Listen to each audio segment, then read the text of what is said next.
and welcome in to another new podcast from Materials Performance Magazine. I'm Kerry Cole, editor of MP, and today we're going to be discussing the important role of sustainability within our industry. Sustainability was very much a hot topic at this year's AMP Annual Conference, and at MP, it's something we already promote within our print magazine.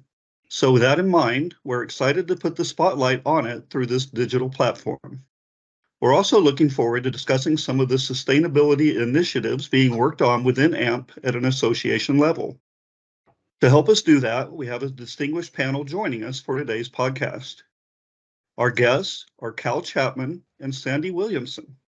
And rather than me reading off their career biographies, it's easier if we allow each of the panelists to introduce himself.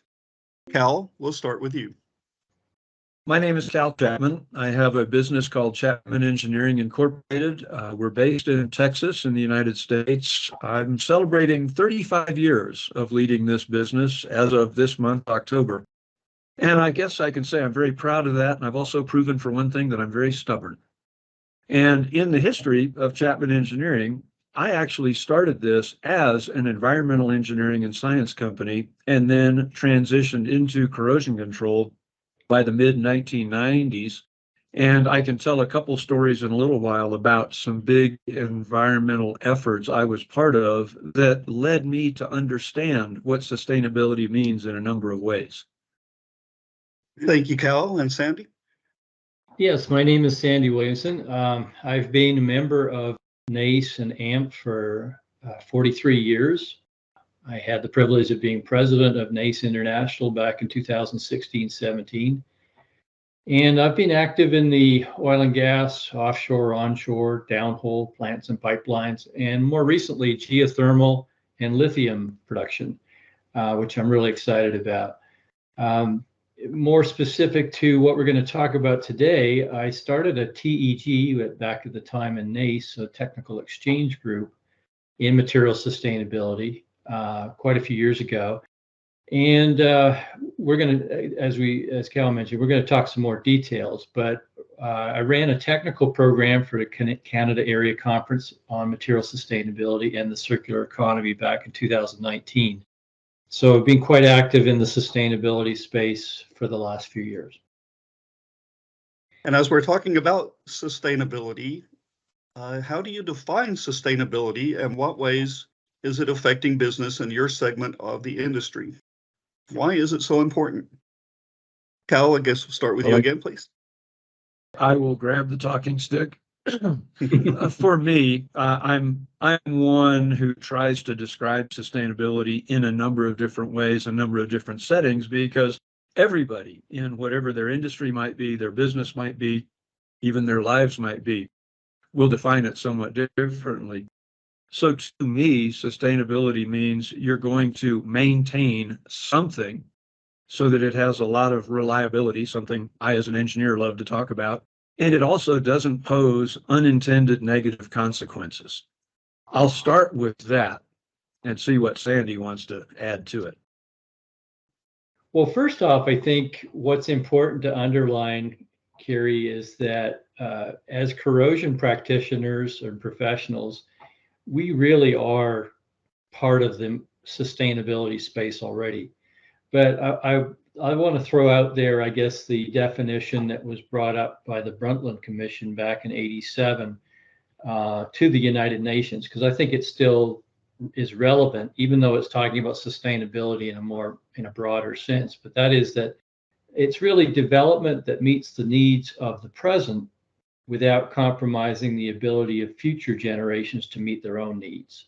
And that's really what we're trying to strive, and particularly within AMP, focus that really on the use of materials and protecting them through corrosion management and so on.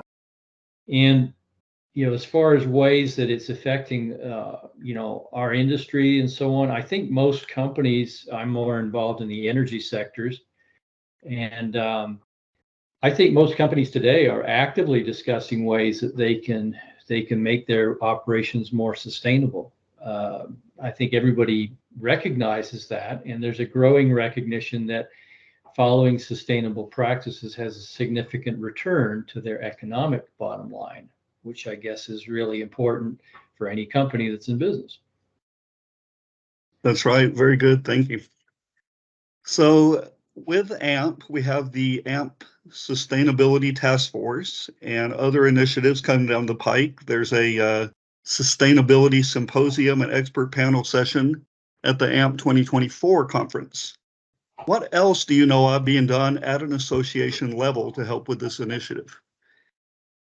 Well, as you said, and this goes back to my time in when I was on the board. The AMP board has clearly recognized sustainability in their mission, and as you mentioned, they've now formed a task force to regularly report back to them what's going on in the association. What are the different activities, and are we furthering that mission?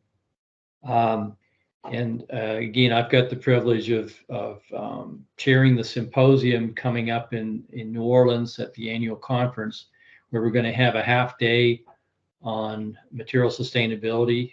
I'm just in the process of reviewing papers with our reviewers right now, and we've got a good full morning of papers, and then we didn't want to just leave it with peer-reviewed papers, although they're very, very important.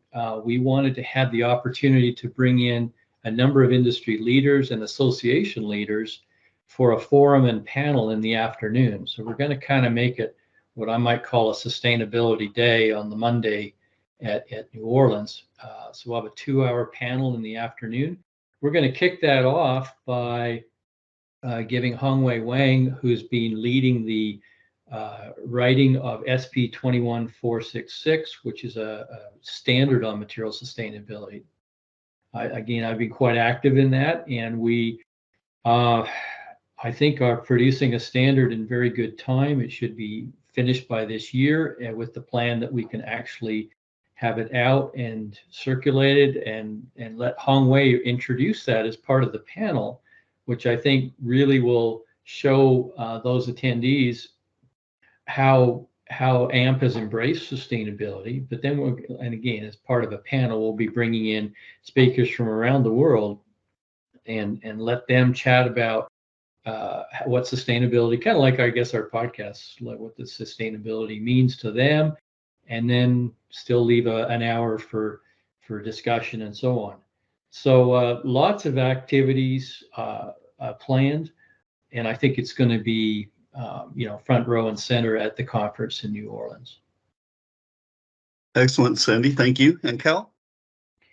Oh, Kerry, I've got several points. I'll try to interweave with what Sandy just gave us. I will be a bit player in that morning session in New Orleans with a presentation about how cathodic protection on metal assets submerged or underground, that is a sustainability practice when it's done properly. And I'll also speak, I've been working with the materials performance staff on a number of things over the years, and my tendency is to tell studies of basically how not to do things. Let's look at the ways people have done things incorrectly. Let's look at ways budget has been wasted. If you're wasting budget, that is not a sustainable practice. And so for me, the lessons learned, the case studies showing people some better practices to incorporate is really, really important. And actually, Don Eden and I had an exchange back in, it was either a Tampa board meeting or the Denver board meeting, where we both emphasized how if a company is going to teach sustainability practices within its own organization, it has to drive that teaching all the way out to the people in the field. It's one thing to talk about it. You're not going to get it practiced unless it's their boots on the ground. So as we have discussed, Materials Performance Magazine is starting a new sustainability corner. I wonder, in addition to that, as an association publication, what can or should MP do to help with the mission of sustainability?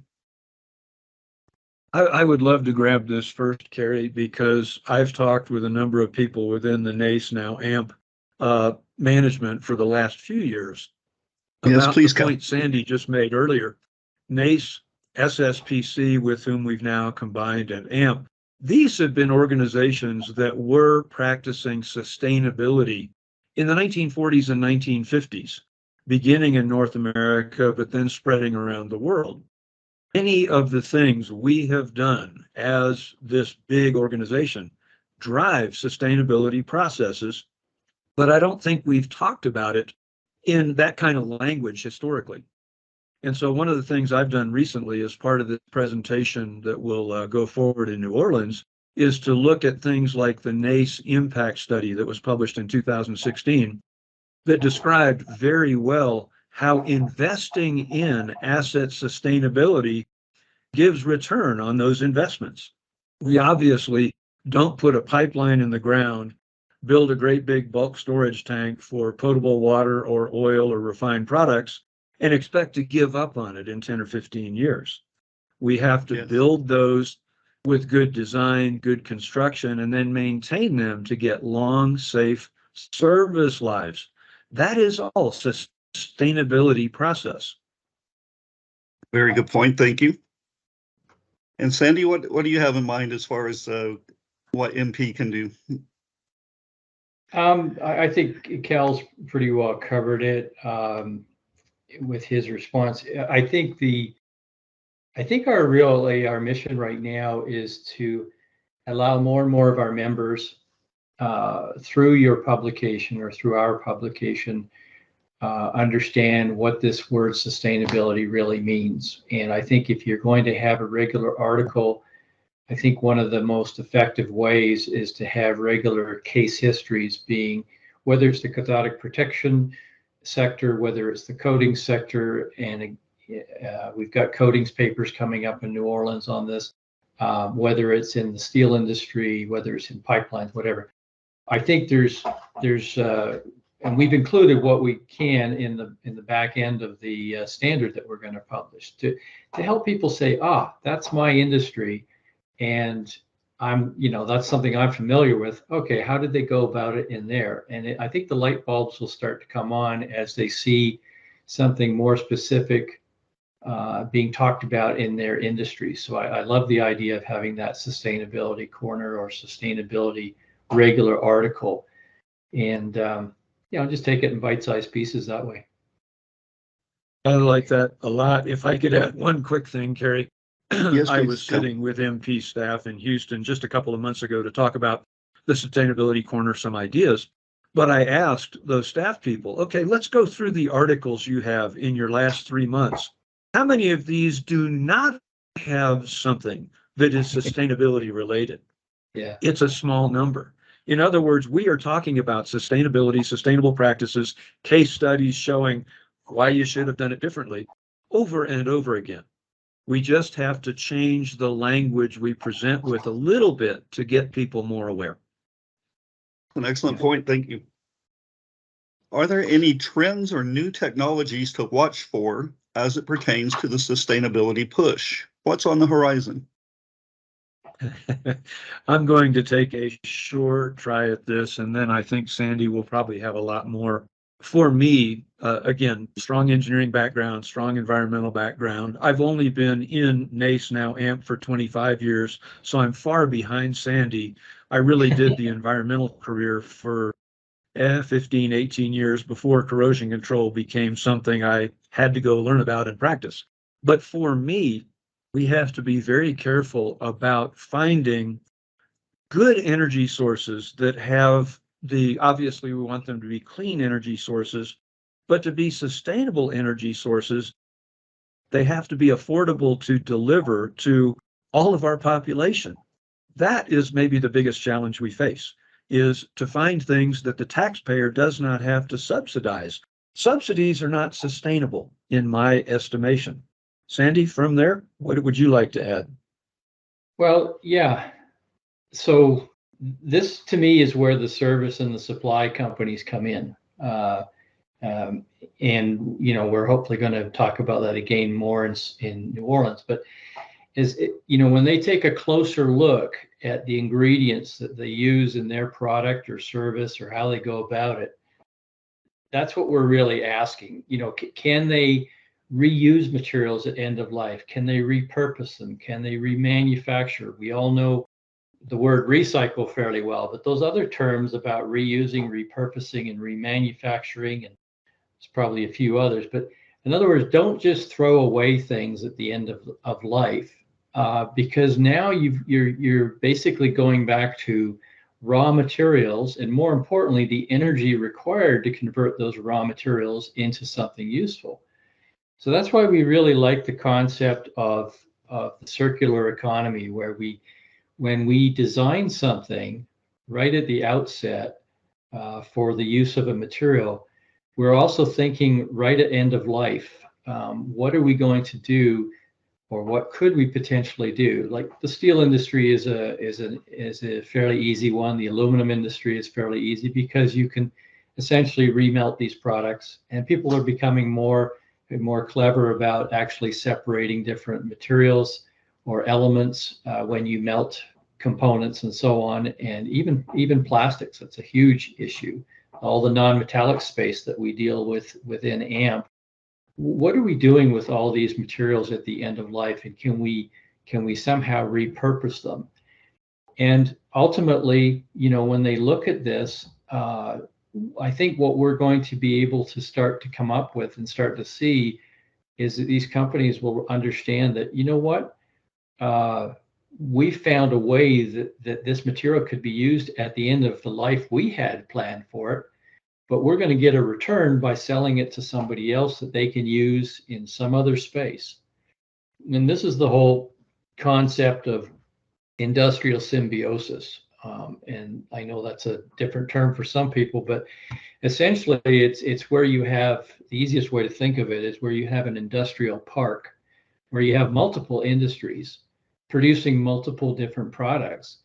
But rather than them working in silos and working within their own plant gates, you get them to talk to each other and say, we have a waste stream, or so-called waste stream, that we are no longer going to be using, say, the energy from it, whether it's heat, whether it's cooling, whether it's actually a product or a waste material from a process. But as it turns out, somebody else in that industrial park may have a process that could use that as a feed stream. And what a wonderful concept when you can have all these different plants talking to each other, essentially helping each other, and with materials essentially being used over and over and over again. And again, it comes back with the fit with energy.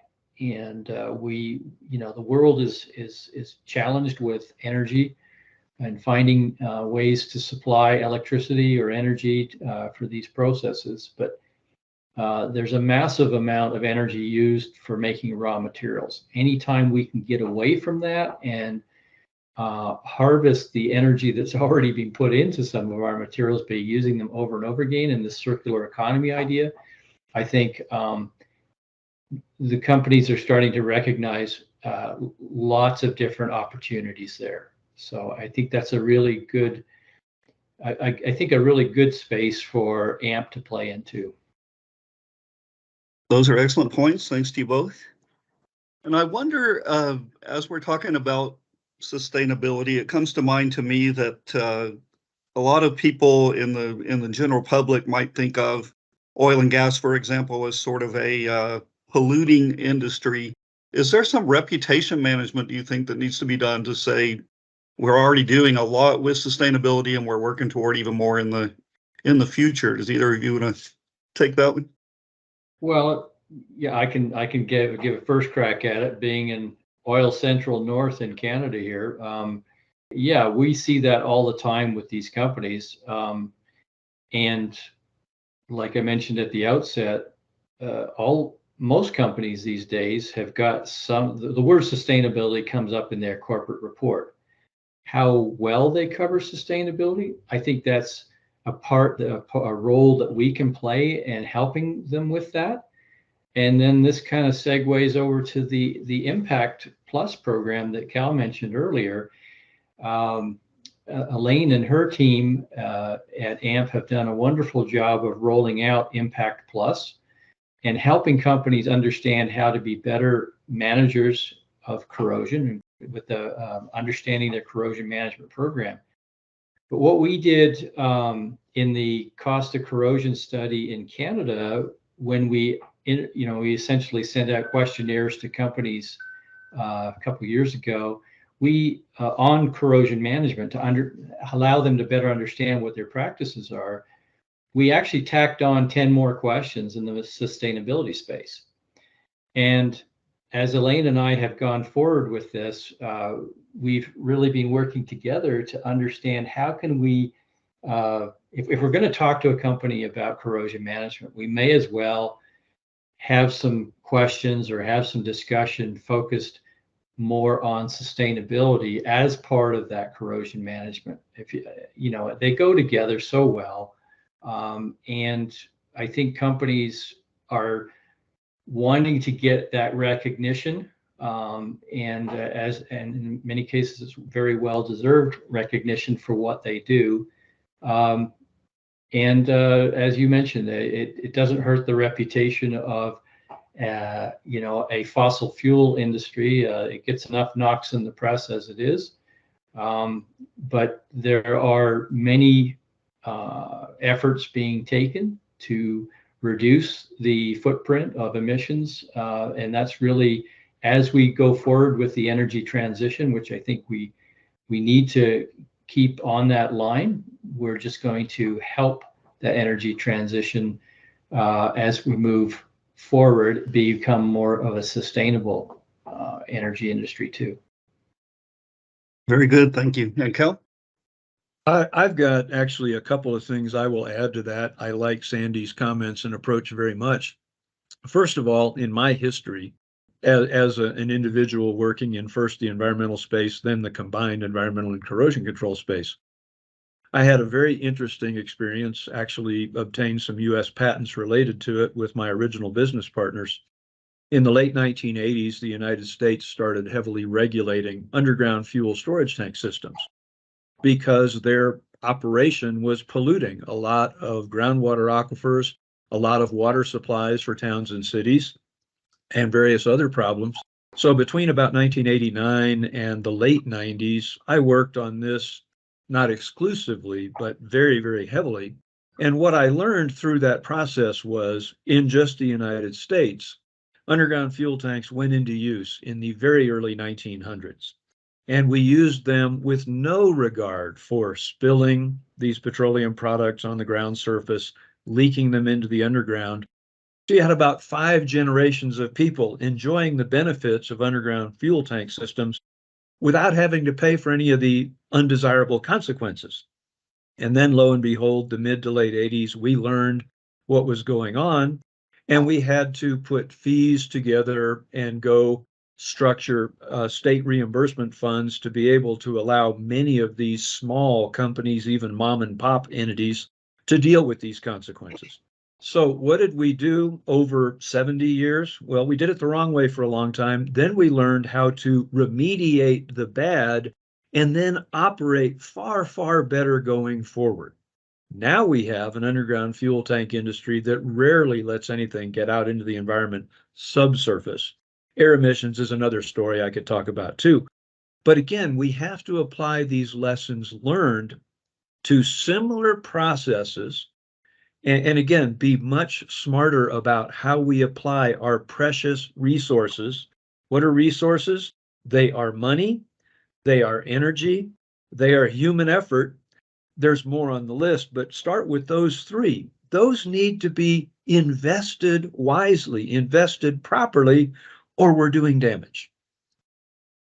Mm-hmm. Very good. And that segues nicely, I think, into the expectations for sustainability in the future. So is there a timeline and an outlook moving forward? Are there reasonable goals to attain by a certain year? And do you expect any actions to be taken either in the private sector or from government, and what might those be? Well, let's see. We only have thousands of opportunities, so which one to pick first? Yes. Kerry, that's a provocative question. It's far too broad, but I will tell you that for my interests, I do work in the oil and gas space, as does Sandy. I work in public water systems, water, wastewater utilities, even the electrical industry, power generation and distribution. And so I touch a lot of different pieces of, let us say, infrastructure. For me, the investment in our pieces of infrastructure, you can drill down to the community level, then you can go up to the regional transportation of people and automobiles and loads on trucks, railroads, you can go to water, wastewater. There are so many to pick. But in the United States, we passed an infrastructure investment bill, whether it's now resulting in some funding, I'm not even sure. But that is something that is critically important because, as I stated earlier, if we invest in maintaining preventive maintenance, repair work on a progressive basis, we keep that asset safer and healthier for much, much longer at much lower cost. I'll give you that one as to me being I think the brightest shining target. It's also a huge target, and you have to the local, municipal, and state, provincial entities, and then you have to harness the energy of the federal entities, and you've got to have the designers and the contractors, of course, in the private sector to go get the work done. Very good points. Thank you, Cal. And Sandy, how do you see the future of sustainability? Well, I guess more specific to AMP, I'm again very encouraged with being able to issue this SV 21466 standard, which I think it's got lots of great information in about KPIs that companies can self-audit with, and hopefully gives the reader a much better understanding of what we really mean by material sustainability and stewardship. So I think the first thing is, once we issue that, is to help, the members and organizations I understand how they can better use that standard to improve their organization. And again, we've included a few case histories in the back. We, through the writing of this standard, we started going down a few rabbit holes, as you undoubtedly, it's hard to avoid sometimes.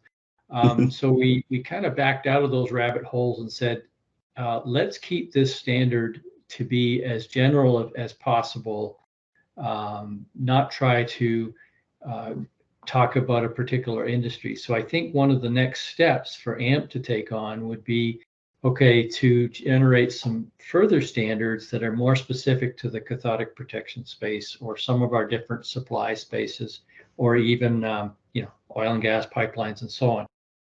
How can we take this sustainability standard and make it more pertinent to our industry? We're planning on having a paper talking about the nuclear industry, which is front row and center in a lot of people's discussions these days. And that's going to be very interesting for people to hear about how does sustainability fit into the nuclear industry. So the standard, I think, is the one thing that it's coming out next year. And then I think the way the association works, we would expect, in the coming 1 or 2 years, some additional standards coming out. I think we want to continue with, AMP now has these technical communities of interest. It's very important, I think, that we allow members to come together at an annual conference or at other monthly meetings or whatever to talk and network about the issues. And we also talked a little bit about the Impact Plus program. I think that's been a very successful program for NACE and now AMP in helping companies achieve their financial goals better by understanding that corrosion management does affect that bottom line, and weaving in the sustainability concepts with that will be really important. And then finally, the one that's a bit of a real challenge for, as we look at AMP International, if you will, on an international basis. And I know it's a front row and center for Alan Thomas, our new CEO, is advocacy.